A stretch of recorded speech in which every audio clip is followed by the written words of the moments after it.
Good morning, it's December 2nd, and this is To My Liberal Friends. I was going to talk about Congress coming back today and what needs to be done in the lame duck session and what can actually be done.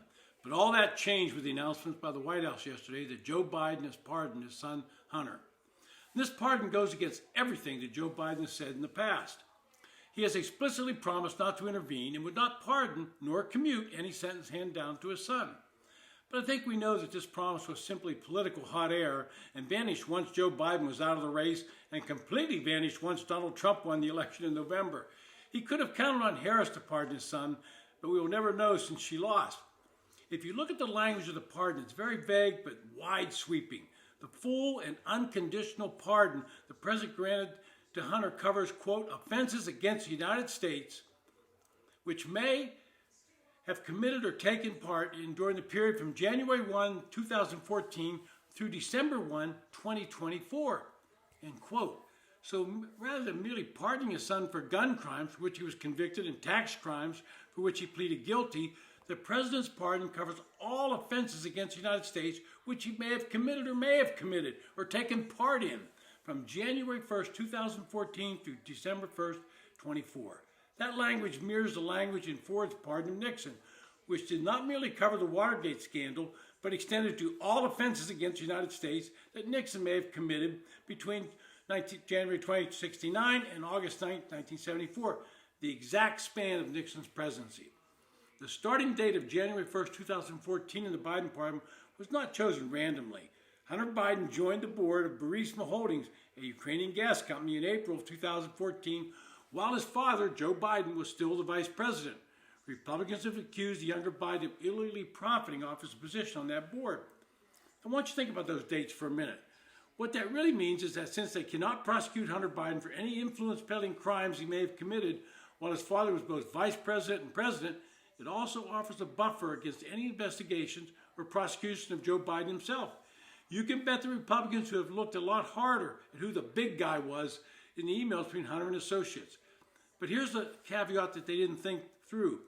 They could call Hunter Biden to testify, and since he's been pardoned, he can no longer plead the fifth. He has to say what he was doing or be in contempt. Now, Biden has repeatedly said in the past, when he thought he was still a political candidate, he would not intervene and nobody was above the law. But with this pardon, he said he felt his son had been unfairly singled out. Quote, I believe in the justice system, but as I've wrestled with this, I also believe raw politics has infected this process and it led to a miscarriage of justice. And that was in the statement accompanying the pardon. If he truly believed that, he simply could have picked up the phone and called his Attorney General, Merrick Garland, and ended the investigation. If Garland refused, he could have fired him. But that would have been political suicide, and as long as Joe viewed himself as a candidate, he had to stay on the sidelines. It should also be noted that while most presidents wait until the very last days of their time in office to issue pardons, Joe Biden could not wait on Hunter because his sentencing was coming up in a few short days for the guilty plea he entered in California. The next question I will raise is, who else will Biden pardon? Will he pardon his brother James, who was integrally involved with Hunter in multiple ventures? Will he pardon the other members of the Biden family who received funds from Hunter has been shown in wire transfers? If any of these pardons occur, then you can be sure he is protecting himself from investigations as well.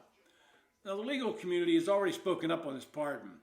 And I'm going to quote Margaret Love, who served from 1990 to 1997 as U.S. pardon attorney at the Justice Department. And this was during the Clinton administration. She said, quote, I have never seen language like this in a pardon document that purports to pardon offenses that have not apparently even been charged, with the exception of the Nixon pardon, as I noted. Even the broadest Trump pardons were specific as to what was being pardoned, end quote. Now, you can expect Republicans to criticize Biden for this move, and they have.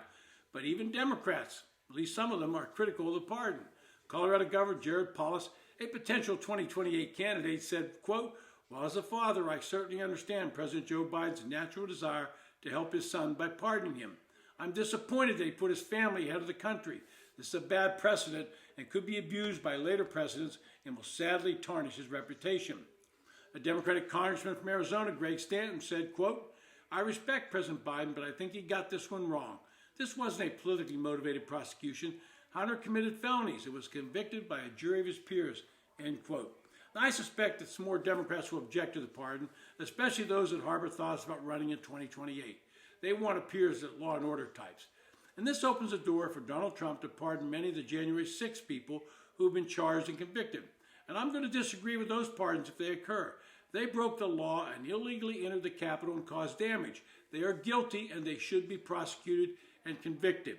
Now, Trump has already said, I don't like this pardon by Joe Biden, but he needs to stand up and be president and not pardon people who have broken the law. And Democrats need to start owning up that they've allowed the political system of the law to be done. The charges against Donald Trump are politically motivated, and Alvin Bragg and Letitia James up in New York both should know it and end it. It's been To My Liberal Friends. Thanks for listening. If you enjoy the podcast, hit the subscribe button.